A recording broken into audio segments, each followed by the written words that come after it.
For every bronco buster there is money in the bag if you can ride 'em, cowboy. So get your rigging ready and choose yourself a nag. Come on and try to ride 'em, cowboy.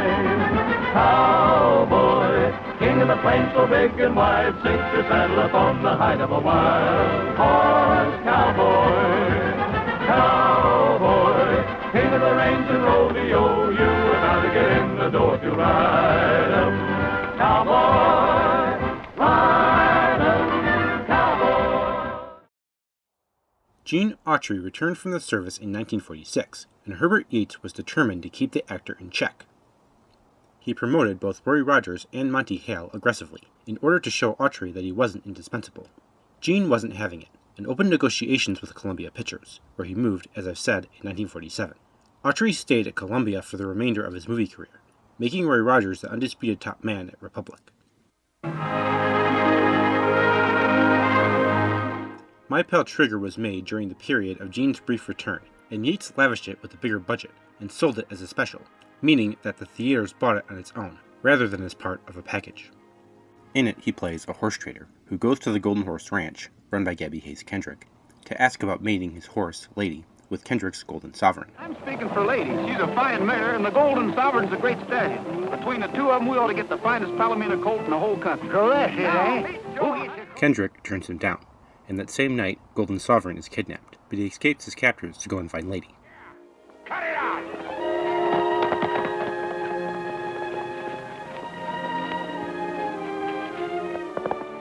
When he is shot by the kidnappers inside Rogers' camp, Roy is blamed for the killing. I ought to get you away. We'll let the law handle Mr. Rogers. Take him to town, boys.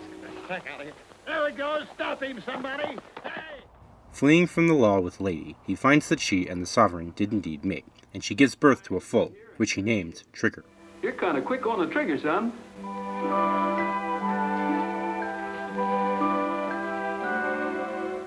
What are you going to name him, Roy?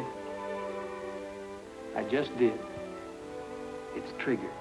Eventually, he returns home to face the accusations against him, and to make things right with Kendrick. By this point, Gabby Hayes was a familiar face in the Rogers Westerns, and he and Roy had developed an easy camaraderie, so it's interesting to see them at each other's throats here. You call him's going to make you eat those words one by one. He's going to show up any horse you ever own, including your Golden Empress. Yeah, if you ever get out of jail. You ain't never talked like that to your father before. Dad, I'm sorry. But you don't know what this is doing to you. Your hatred of Roy has become an obsession with you. You're so embittered, it's dominating your whole life. Dad, you aren't the same anymore. Both put in particularly affecting performances. Hayes' distress over the loss of his beloved Palomino feels really genuine, and Roy has at least a few moving moments.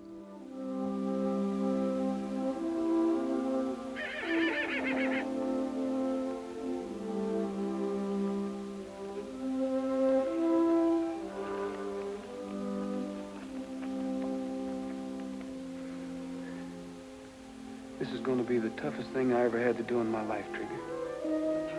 But she's hurt too bad. There just isn't anything else I can do. You understand that, don't you, boy?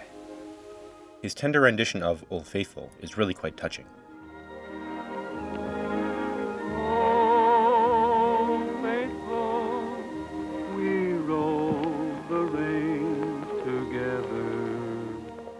Written by Michael Carr and Hamilton Kennedy, this song had previously been featured in The Big Show with Gene Autry, but it was originally performed by Jay Wilbur and his band. When your roundup days are over, there'll be pastures white with clover for you, old faithful pal of mine. This is contrasted by She's Having Too Much Fun, a jazzy tune sung by Roy and Dale Evans. Harriet, she's a having too much fun. All the cowhands want to marry Harriet. Harriet, handy with the lariat. She don't want to marry it. She's a having too much fun. With the lasso, she can pull a buffalo in Danny old Bronco in the rodeo. Round up in the... The two had met a few years earlier on the set of Cowboy and the Senorita, and had appeared together many times since. Though My Pal Trigger was shot before Roy's second wife, Grace, had died, his on-screen chemistry with Evans was already becoming apparent. Yes, I know. Rest right off, one more turn. Seems to be quite a romance. That's what I'm here for. To ask about a marriage. That's what? Marriage. Oh, boy. You'll have to ask my father. Evans did her own stunt writing in the film until she was ordered to stop by second-unit director Joaquin. Bob Nolan and the Sons of the Pioneers also appear in this film, as some ranchers who are friends with Rogers. Between them, Gabby, Dale, and Trigger, this film really feels like a family affair. I know, girl.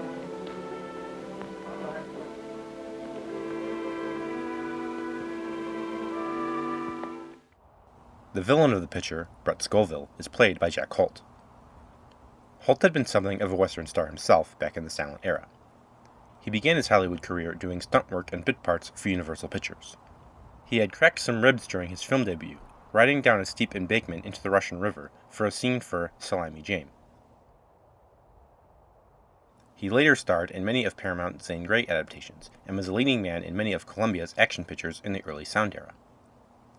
By the 40s, he had begun freelancing for various studios, usually doing supporting roles in westerns and other action-adventure fare. His son, Tim Holt, had become a western star himself by this point, headlining many of RKO's odors and also appearing, opposite Humphrey Bogart, in The Treasure of the Sierra Madre. Can't you see that the old man's nuts?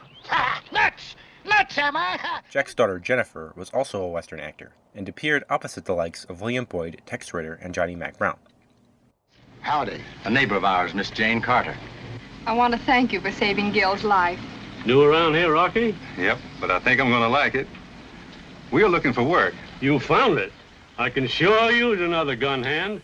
I have your IOUs for half the value of your ranch. Is that right? Yeah? I'll make you a deal. Double or nothing. If you win, you get your IOUs back. If I win, I get your ranch. You mean you that? No, I couldn't do that. Holtz makes for a thoroughly corrupt villain, though certainly a less dangerous one than Roy would usually face. Roy Barcroft appears as one of Scoville's henchmen, as does Leroy Mason, yet another of Republic's stock villain actors. It's a big world, Trigger, and like Bambi, a little fella like you has a lot to learn before he grows up. Sometimes it's fun, sometimes it's tough. Shot at Deerwood Stock Farm in Thousand Oaks, California, this picture has some gorgeous cinematography courtesy of William Bradford.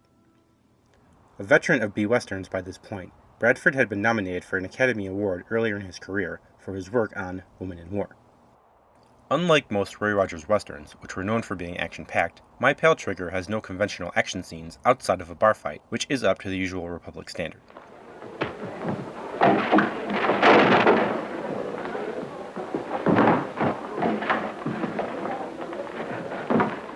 The real danger in the picture centers around the horses, such as Golden Sovereign's early fight with the wild black stallion, or a later scene where young Trigger is menaced by a mountain lion, and Lady comes to his aid.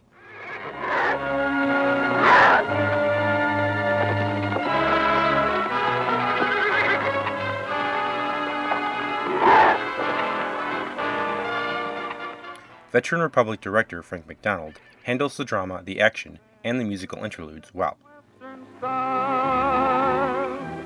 Then, of course, you gotta give that old you'll be wild and woolly if you do. There they go! The big race, which serves as the movie's climax, is particularly well done, and the stakes are raised really high, with Gabby betting his ranch on the outcome, and Roy hoping to win ownership of Trigger, who he was forced to sell to pay for his bail. I sure do. All right, I'll give them to you. A gift. And all I ask you to do is ride and win. These gentlemen here are your witnesses. Is it a deal? Well, naturally, I want to own Trigger, but this is your chance. Roy Rogers himself has listed My Pal Trigger as one of his personal favorites of his own films, and it's not hard to see why.